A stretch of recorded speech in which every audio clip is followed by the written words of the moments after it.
Слава Богу, браты и сестры, рады быть тут, на гомельской землі.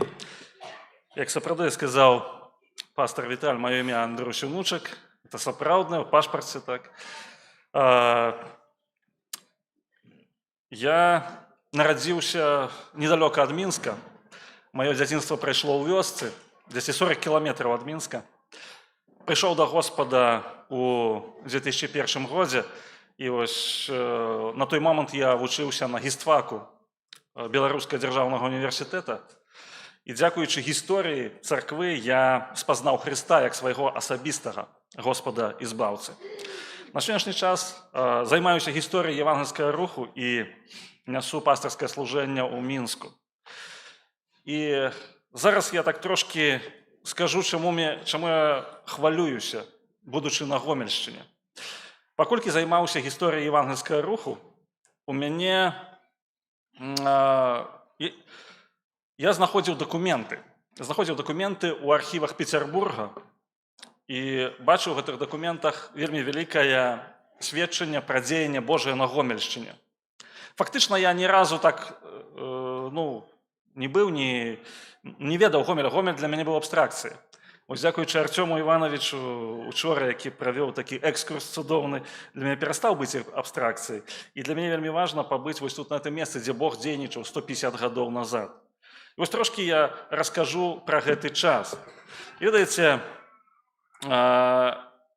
Гомельшчына – гэта незвычайнае месца. Незвычайнае месца. Чаму незвычайнае?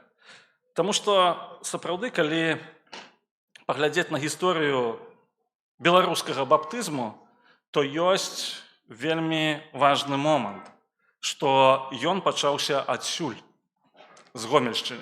І пачаўся 150 год таму. Уже ёсць прэзентацыя.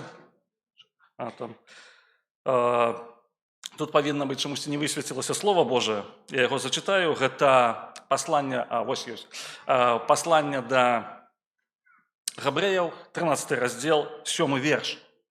Памятайце настаўнікам вашых, якія абвяшчалі вам Слова Божае, і, аглядаючы вынік жыцця іхняга, пераймаеце веру іхнюю. Слова Божае кажа: пераймайце веру настаўнікаў вашых. І гісторыя царквы – это не проста гісторыя царквы. Гэта тое, што не заканчваецца, не пачынаецца з нас і не заканчваецца на нас. А ў нас гісторыя вельмі цудоўная, дзеянне Божае вельмі цудоўнае. І можна наступны слайд. У мінулым годзе было 150 год беларускаму баптызму. 150 гадоў, 1875 годзе, упершыню былі паведамленні, што пачалося евангельскае прабуджэнне. Гомельскі павет Магілёўскай губерні з'явіліся, як тады казалі, штунда. Штунда, ад нямецкая штунда, гадзіна. Людзі, якія пачалі чытаць Біблію, якія збіраліся разам і казалі адну вельмі важную рэч, незвычайную, што мы хочам самі сабе выбіраць святароў. Мы хочам жыць паводле Слова Божага. І з гэтага пачалося прабуджэнне. Наступны слайд. Прабуджэнне было настолькі маштабным, што ўдалося напісаць вось такую кнігу. Разам з Леонідам Івановичам мы стварылі такую кнігу, тут 228 сторонак. Трэць гэтай кнігі – гэта пра Гомельшчыну. Героі гэтай кнігі – людзі, якія жылі тут, на гэтай зямлі, якія прапаведавалі ў непростых умовах, якія, напрыклад, што значыць стаць баптыстам 150 год таму? Стаць баптыстам 150 год таму – это значыць апынуцца без дакументаў.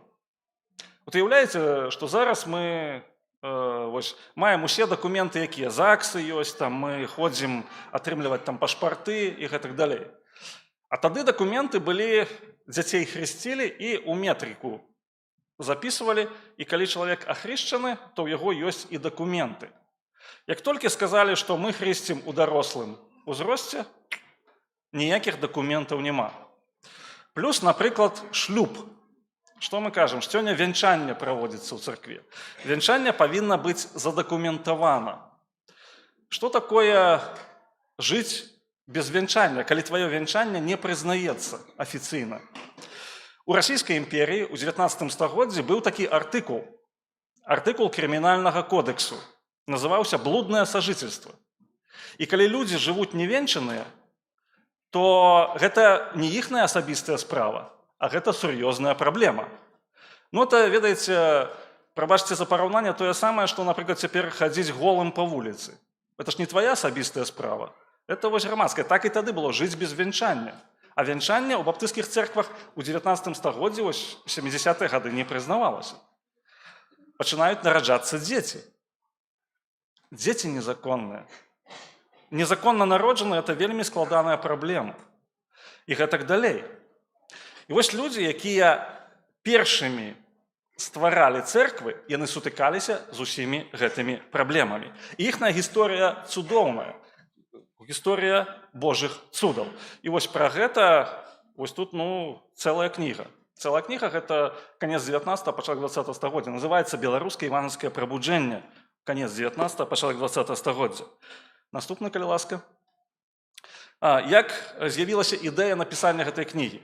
У мінулым годзе святкавалі 150 год беларускага баптызму. І часопіс «Крыніца жыцця» пачаў публікаваць у кожным нумары, як адбывалася прабуджэнне ў кожнай вобласці Беларусі. 6 нумароў, 6 абласцей. І ўрэшце рэшт Сергеем Сергеевичем Романовичем мы зразумелі, што ўвесь матэрыял у часопіс ніяк не ўводзе, яго значна больш. У 7, у 8 разоў больш, чым можа апублікаваць часопіс. І таму з Леонідам Івановичем мы, параіўшыся, вырашылі зрабіць кнігу. Кніга, якая будзе казаць пра тое, што адбывалася ва ўсіх абласцях Беларусі. І як я ўжо казаў, вось дзесьці у нас 6 абласцёў, але трэць гэтай кнігі – гэта пра Гомельшчыну, таму што найбольш маштабная. Наступны, калі ласка. 1875 год. Адкуль мы ведаем пра гэта? Мы ведаем гэта са справаздачы губернатара Александра Дымбавецкага, пра што ніжэй, і пра тое, як адбывалася гэта прабуджэнне, ён пісаў імператару Александру III. Дакладна вядома, зафіксавана на ўзроўні дзяржавы, што першыя евангельскія супольнасці з'явіліся ў вёсцы-сяле ў Сохі і ваколіцы Дубовы Лог на Гомельшчыне. Наступны, калі ласка. Што тады адбывалася ўвогуле ў Беларусі? У Беларусі Беларусь была ў складзе Расійскай імперіі. Ужо з канца 18 стагоддзя. То бок 100 гадоў Беларусь знаходзілася ў складзе Расійскай імперіі. 5 губерняў. І вось калі мы паглядзім на самы ўсход, то вось Магілёўская губерня. Магілёўская губерня, у якую ўваходзіў і Гомельскі павет. Гомель тады не быў губернскім горадам, быў горадам павятовым. Аднак горад вельмі хутка развіваўся. Ён быў шматканфесійным, шматнацыянальным, і менавіта вось Гомельскі павет ён стаў такой важнай часткай евангельскае прабуджэння агульнабеларускага. Наступна, калі ласка. Вось тут Магілёўская губерня асобна.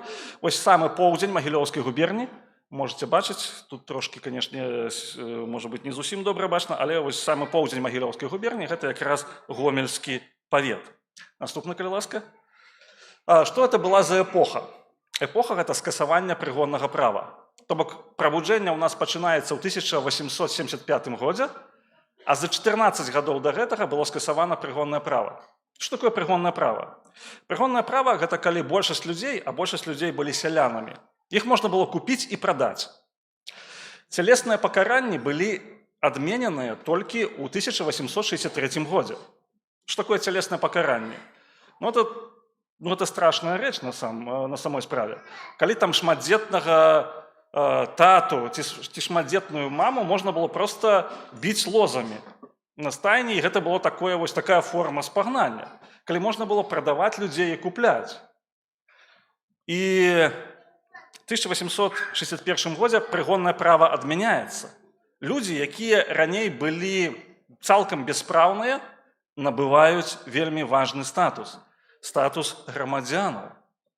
І гэта таксама паслужыла евангельскаму прабуджэнню. Наступны, калі ласка. Вось мы падыходзім да магілёўскага губернатара Александр Дымбавецкі. Ён ураджэнец Магілёўшчыны. Менавіта ён стварыў той дакумент, на аснове якога мы кажам, што беларускаму баптызму у мінулым годзе было 150 гадоў. Ён чалавек такі адукаваны, напісаў такую кніжку трохтомную «Спроба даследавання Магілёўскай губерні». І ён пісаў імператару Александру III пра тое, што ў гомельскім павеце распаўсюджваецца штунда. Ён пісаў, што вось гэтыя сяляне, якія раней былі прыгоннымі, зараз чытаюць Біблію і кажуць: мы хочам самі выбіраць сабе свяшчэннікаў, мы хочам жыць па-новаму, мы хочам жыць згодна з Евангеллем, мы хочам вянчаць людзей, мы хочам хрысціць у дарослым узросце, мы не будзем жыць па-ранейшаму, таму што Слова Божае кажа пра нешта іншае. Значыць, яны чытаюць Біблію. Значыць, у іх ёсць Біблія. Яшчэ сінадальнага перакладу нават не было. Толькі ў гэтым годзе 150 гадоў. Яшчэ, толькі пачыналі з'яўляцца Бібліі нават на рускай мове. А яны ўжо пачынаюць чытаць, а яны ўжо прагнуць чытаць гэта слова і прагнуць жыць згодна з ім. І вось усё гэта пацвярджае, і ён кажа, што гэта вельмі важны момант. Наступны, калі ласка. І прабуджэнне адбывалася ў дзве хвалі гомельскага прабуджэння. Значыць, першая хваля – гэта сярэдзіна 70-х гадоў 19 стагоддзя і вось да канца 80-х гадоў. Вельмі цікавы час, калі пераходзяць цэлымі вёскамі, цэлымі сем'ямі, а вёскі вялікія, па 1000, па 2000. Гэта значыць вось Усохі, Дубовы Лог, Вуць, Мікалаеўка. У асноўным гэта Добружскі раён сучасны. Вялікае такое прабуджэнне, вось тут шматдзетная баптысцкая сям'я на беларускім палесі, там людзі, якія маюць шмат дзяцей, якія маюць добрую гаспадарку, якія там раней такая была катэгорыя былая шляхта. Яны прабуджаюцца, яны робяць іншыя вялікія такія справы. Наступны, калі ласка. Пра прабуджэнне пішуць нават у Англіі. Англійскі даследчык Джон Браун у 1893 годзе ён не заўважае прабуджэнне, ён кажа, што ёсць ва ўкраіне, Херсон, Кіеўшчына, і праводзіць такую чырвоную лінію. Тут кепскавата відаць, але вось Гомель ён застаецца як бы па-за межамі гэта прабуджэння. І таму вельмі доўгі час лічылася, што прабуджэнне адбывалася толькі ва ўкраіне і на Закаўказі, а ў Беларусі прабуджэння не было. Наступны, калі ласка. Але кіраўніцтва расійскай імперіі гэта прабуджэнне добра бачыла. Тут вось калі глядзець злева направа, атрымаецца Канстанцін Пабеданосцаў, кіраўнік обер-прокурор Свяцейшага Сінода, а вось гэта імператар Александр III. Дык вось у Пабеданосцава была жонка з Магілёўшчыны, Лізавета Энгельгард. Ён вельмі добра ведаў Магілёўшчыну і кажа, што на Гомельшчыне прабуджэнне не меншае, чым на Херсоншчыне. Там, дзе шмат нямецкіх каланістаў, там, дзе цэлыя вось такія цэрквы, ён піша, што нешта трэба рабіць. І Пабеданосцаў прапаноўвае імператару Александру III зрабіць адзін вельмі важны крок. Па-першае, адмяніць плату за выкананне рэлігійных абрадаў. У гомельскім павеце адзіны павет у Беларусі, дзе не было платы за вянчанне, за адпяванне, за хрышчэнне, тут усе былі вольныя. Спрабавалі такім спосабам спыніць прабуджэнне. Прабуджэнне таксама ставіць пытанне пра царкоўна-прыходскія школы. Дзяцей трэба вучыць. Усе павінны чытаць Біблію, значыць, дзяцей трэба вучыць. Уздымаецца вялікае пытанне, дзе ўзяць столькі настаўнікаў? Вялізныя вёскі, вялізная колькасць дзяцей, дзе іх узяць? Аднак, усё больш і больш людзей становяцца евангельскімі веруючымі. І тады ў 1883 годзе Александр III у гомельскім павеце спецыяльным указам цалкам забараняе баптысцкія служэнні. Кажа, могуць збірацца па хатах, але агульнае служэнне праводзіць не могуць. Пад кантроль паліцыі аддаецца. Гомельскі павет, ён фактычна спецыяльнае заканадаўства для гомельскага павета. Вельмі цікавая рэч. І на ўзроўні кіраўніка імперіі. І вось гэтыя дакументы я ўсе чытаю у Петербургу, і ў мяне проста слёзы на вачах. Я бачу, як вось гэтыя людзі, якія здаваюцца, яны неадукаваныя, там пра іх пішуць фанатычныя, цёмныя. Яны чытаюць кніжкі, апублікаваныя імператарскай акадэміяй навук. Прыязджаюць антысектанцкія місіянеры, яны там гэтым займаюцца. Наступнае. Адкуль мы гэта ведаем? Ёсць гістарычныя крыніцы. Гістарычныя крыніцы – гэта запіскі антысектанцкіх місіянераў. Там, дзе былі вёскі, паселішчы заражаныя, як яны пісалі, штундызмам, туды прыязджалі місіянеры спецыяльныя, якія вялі сваю работу. І яны выдавалі спецыяльны часопіс для службовага карыстання. Вельмі цікавыя запіскі, яны прыязджалі і кожны дзень апісвалі. Вот сустракаліся з тымі і тымі, спрачаліся так і так. Пра служэнне. Яны казалі, што малітоўныя набажэнствы баптыстаў яны праходзяць мінімум 3 гадзіны. У іх нават хранаметраж такі быў, што адно служэнне вот у іх цягнулася там з 16 там, до 19, а то і 4 гадзіны. А пасля гэтага адбываецца абмеркаванне Слова Божага. Там малітва вялікая, абмеркаванне Слова Божага. І вот такі місіянер, ён прыходзіў, і ён казаў: а вы не маеце права рабіць ламанне хлеба. А чаму не маеце права? Таму што у вас няма апостальскай пераемнасці. Вы не ведзеце ад апостола Пятра аж да вось гэтага няма апостальскай пераемнасці. Значыць, хлебаламання у вашай царкве быць не можа. І тады паўставала спрэчка, дыскусія, дэбаты. Што ж важней? Свяшчэннае пісанне ці свяшчэннае паданне? Кіраўнікі баптысцкай царквы яны кажуць: а дзе гэта напісана ў Бібліі? Давайце на аснове Слова Божага. І на аснове Слова Божага кажуць: няма такога. І вось людзі, гэтыя антысектанцкія місіянеры, гэта вельмі адукаваныя людзі, людзі з акадэмічнай адукацыяй. Яны спрачаюцца са звычайнымі сялянамі і нічога не могуць зрабіць. І ўсё апісваюць вось у гэтых гістарычных крыніцах. Яны рассылаюцца па ўсёй расійскай імперіі. Усе ведаюць, у епархіях ведаюць, што гэта такое евангельскае прабуджэнне. Яшчэ адзін важны момант, што першыя цэрквы яны былі беларускамоўнымі.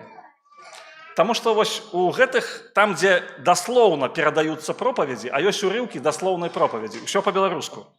Вельмі цікава так чытаць, таму што яны запісвалі слова ў слова, што казалася на служэнні. Вось я для сябе гэта адзначыў. Наступна, калі ласка.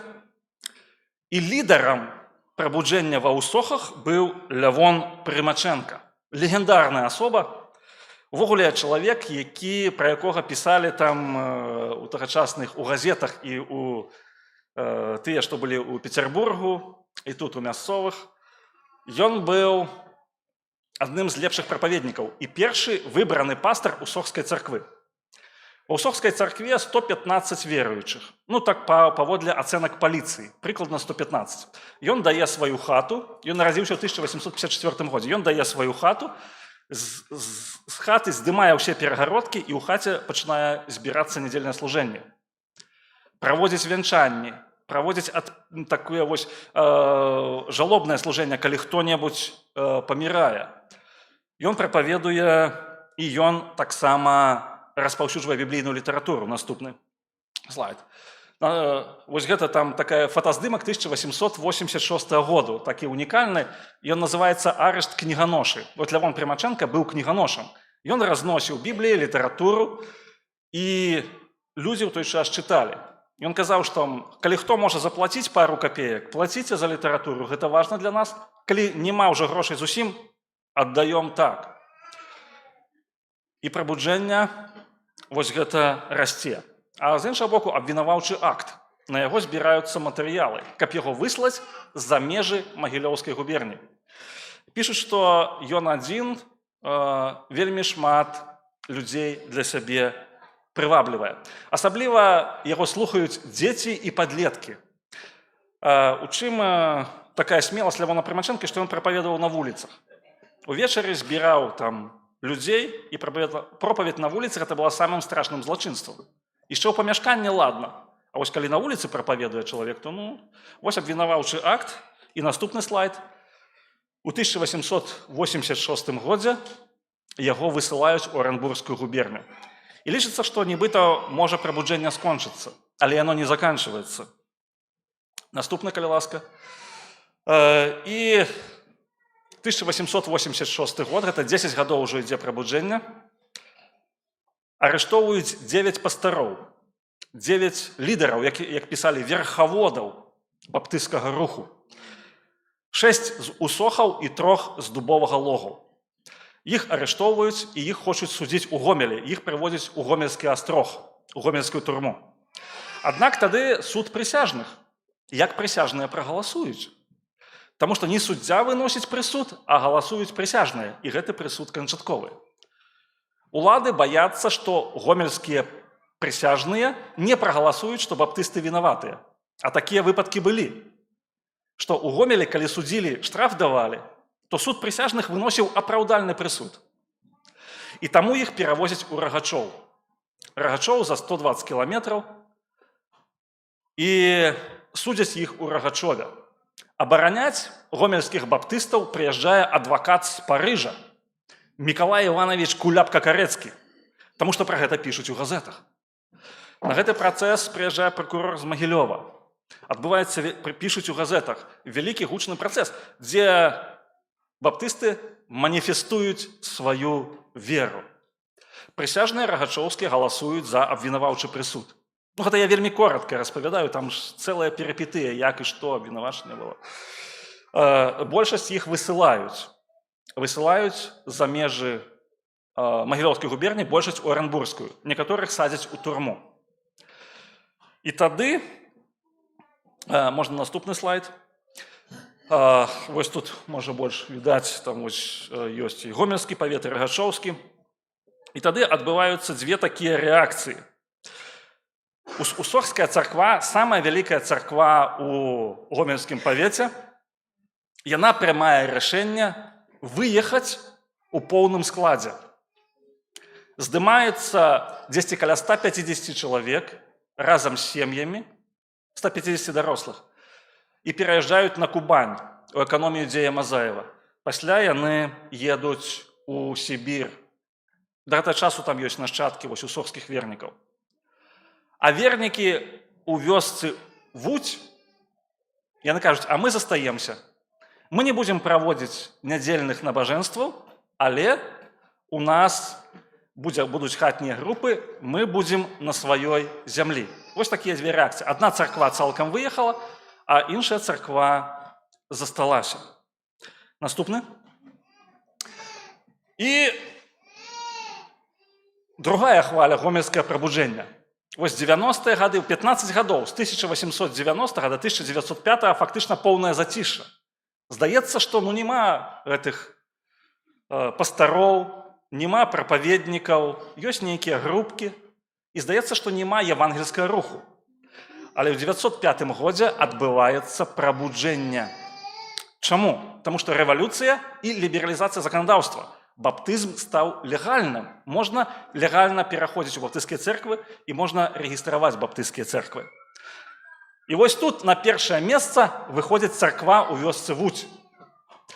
Як вы думаеце, чаму вось тут на фотаздымку, чый гэта, можа кепска відаць, чыя выява тут, чый помнік у Гомелі?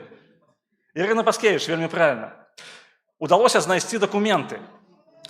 1911 год, вось тут у кніжцы ёсць, яна са сваіх маёнткаў выдзяляе лес і сродкі на пабудову першага малітоўнага дому у вёсцы Вуць.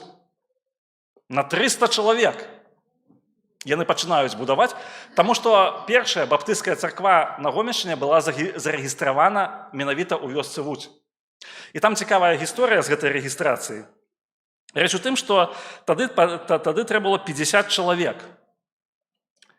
50 чалавек, каб зарэгістраваць царкву. Вуцеўскія вернікі падаюць гэтых 50 чалавек, і ўлады адмаўляюць. Як думаеце, чаму? А яны паглядзелі, што там толькі 39 мужчын. Сказалі 11 жанчын, а жанчыны не маюць права засноваць царкву. І зноў даходзіць аж да Сенату. А яны падаюць скаргу. У законе так не напісана. Ну, таму што былі выбары ў Дзяржаўную думу, і ў Дзяржаўную думу тады маглі галасаваць толькі мужчыны. І чыноўнікі сказалі так, давайте 50 мужчын, а ў законе проста так не напісана. І яны судзяцца. І прымаецца рашэнне вельмі важнае для ўсіх цэркваў Расійскай імперіі. што жанчыны могуць быць заснавальнікамі царквы, але на царкоўных сходах не могуць мець права вырашальнага голасу. Так вось чыноўнікі пастанавілі, і Вуцеўская царква ў 1910 годзе рэгіструецца, ў 1911 годзе атрымлівае лес на пабудову малітоўнага дому ад княгіні Паскевіч, і яна становіцца цэнтрам. У вёску Вуць прыязджаюць хрысціцца людзі, можна афіцыйна хрысціцца. Там з Кіеўскай губерні, з Чарнігаўскай губерні, з Мінскай губерні прыязджаюць людзі, каб пахрысціцца, таму што яны маюць на гэта права. Усе хрысцяцца ў Вуці. Там цэлая вялізная такая сістэма, гэта цудоўная перамога такой евангельскага руху. І больш за тое, рух распаўсюджваецца на Гомель сам. Наступны, калі ласка. У Гомелі прапаведнік, першы прапаведнік Марк Герасіменка. У прынцыпе, два былі прапаведнікі, Марк Герасіменка і Пётр Дракін. Вось у вас, бачыце, 110 гадоў было ў 2017 годзе. У наступным годзе 120 гадоў. Ну і дакументы пацвярджаюць, што прыкладна так. 1907 год. У самім Гомелі ўжо. Раней было па вёсках, а тут у самім горадзе. Значыць, што мне ўдалося выявіць? Значыць, Марк Герасіменка збірае вось на Адэскай вуліцы за чыгункай у доме Смелава, збірае пастаянныя сходы. Гэта 1909 год. І ён падае на рэгістрацыю. Ён піша да Фетлера. Чаму? Таму што ён быў афіцыйна прапаведнікам ад Петербургскай царквы хрысціян веры евангельскай. Евангельскіх хрысціян-баптыстаў, таму што была яшчэ царква евангельскіх хрысціян Праханова. Дык вось, прынамсі па дакументах ён ідзе, што ён быў ад Фетлера, ад евангельскіх хрысціян-баптыстаў. І ў гэтым сэнсе вельмі важны момант. Чаму тут фотаздымак Сталыпіна? Жонка Сталыпіна, прэм'ер-міністр Расійскай імперіі, у той час наведавала лекцыі Фетлера па вывучэнні Евангелля. І аднойчы разагналі служэння ў Гомелі. Прыйшлі стражнікі паліцэйскія, сказалі, не маеце права збірацца. І Марк Герасіменка пачаў высвятляць, маюць ці не маюць права збірацца без рэгістрацыі. Урэшце рэшт, у канцы 1909 году была пастанова Сената Расійскай імперіі, што рэгістрацыя – гэта права царквы, але не абавязак.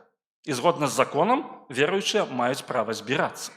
І таму самы канец 1909 году у Гомелі царква атрымлівае афіцыйнае права на сходы. У гэты час, канешне, Марк Герасіменка і Пётр Дракін, яны ездзяць у вёску Хальч. Наступны, калі ласка, слайд. Мястэчка Хальч сучаснага Веткаўскага раёна. Там ёсць дзве сям'і. Сям'я Барыса Прыходзькі і сям'я Міны Каробушкіна. Таксама у вёсцы Радуга ёсць сям'я Алексея Дубадзелава. І вось гэтыя сем'і яны збіраюцца і ладзяць служэнні ў вёсцы Хальча. І гэтыя сем'і яны таксама церпяць такія ганенні. У 1910 годзе нейкія невядомыя людзі у вёсцы Хальч у доме Барыса Прыходзькі пабілі вокны, паламалі дзверы, каб тут не збіраліся баптысты. Яны зноў пачынаюць збірацца, зноў звяртаюцца да Фетлера. А Фетлер звяртаецца да княгіні Паскевіч, а княгіня Паскевіч звяртаецца да Сталыпіна. І зноў ідзе вялікі судовы працэс. І ўрэшце рэшт фарміруецца Гомельская царква. Значыць, у Гомелі 1907, у Хальчы 1908, а ў 1909 у Гомелі ўжо ёсць супольнасць, хрысціянская супольнасць. І ведаеце, наступны, калі можна слайд, ён ужо апошні. Ведаеце, я вам толькі трошкі расказаў. Гісторыя значна больш цікавая. Гісторыя значна больш, тут ёсць такія вось эпізоды, якія сапраўды бяруць за сэрца проста. Ну, напрыклад, 1888 год. Вёска ў Сохі, а там пакаяўся сельскі стараста. Пасля суда, калі выслалі пастароў, прыходзяць місіянеры, стражнікі паліцэйскія, прыходзяць чыноўнікі ў сям'ю Захара Гулева. А Захар Гулев быў сельскім старастам. У яго засталася толькі дачка. Дачцы 16 год. У дачкі пытаюцца, ці не хочаш ты пакінуць сваю памылку? Маецца на ўвазе евангельская вера. Яна кажа, ніколі. І яна, гэта 16-гадовая дзяўчына, у якой яшчэ шмат маленькіх братоў і сёстраў, яна аддае сваю хату для сустрэчы хатніх груп. Вяселле. Першае вяселле, якое хацела разагнаць паліцыя, ёсць дакладная дата. 13 студзеня 1885 году. Ёсць звесткі, хто жаніўся. Жаніўся Якуб Лазаренко і Евгенія Гулева. Вялізнае вяселле, збіраюцца, прыязджае гомельскі паліцэйскі спраўнік. Кажа, незаконнае вяселле. Лявон Прымаченко кажа, а вы незаконна патрабуеце для нас разысціся. Мы закончым, тады з вами паговорым. Ну і так шмат вельмі цікавых момантаў. І вось гэта наша гісторыя. І таксама ёсць пра нашу ідэнтычнасць. Вось раздзел Леаніда Івановича пра тое, якім чынам прыходзіў сюды баптызм, як ён тут развіваўся. Хто мы такі, адкуль наш радавод. Можна, з гэтай кніжкай можна будзе пазнаёміцца. Я тут прывёз некалькі асобнікаў, можна будзе нават яе атрымаць за невялікія ахвяраванні. І ведаеце, браты і сёстры, напрыканцы хацелася б памаліцца разам з вамі і падзякаваць Господу за вялікае дзеянне на Гомельшчыне, за вялікае дзеянне Божае. Ужо 150 гадоў, 6 пакаленняў, бесперапыннай веры. І цяпер, вось я бачу дзяцей на першым шэрагу, новае пакаленне, ужо, напэўна, 7-е пакаленне ідзе да веры. Таму давайте звернемся да Господа і падзякуем Господу за тое цудоўнае, што Ён стварыў у нашай зямлі. Господ, дзякуй Табе, Господзе Ісусе, за цудоўны час, які быў, Господь. Дзякуй Табе за веруючых людзей, якія былі перад намі. Дзякуй Табе за тых, хто сёння верыць. Дзякуй Табе, што працягваецца Твая справа, Божа. Ты, Господи, паставіў нас тут, на гэтай зямлі, каб мы працягвалі справу тых, хто быў перад намі, Господи Ісусе. Але мы хочам памятаць нашых настаўнікаў, якія абвяшчалі нам Слова Божае. Для таго, каб і нас, можа быць, хто ўспомніў праз 100 гадоў ці праз 200, мы не ведаем, як што будзе. Але мы ведаем, што пасвячонасць Табе, яна найважнейшая ў нашым жыцці. Дзякуй Табе, Господі, за гэтую царкву, царкву гомельскую, іванскіх хрысціян-баптыстаў, сучасную. І, Божа, дай, каб, Господі, шмат людзей, ведаючы тое Твоё дзеянне, яны і сёння, і заўтра прыходзілі да Цябе. Слава Табе і хвала. Амен.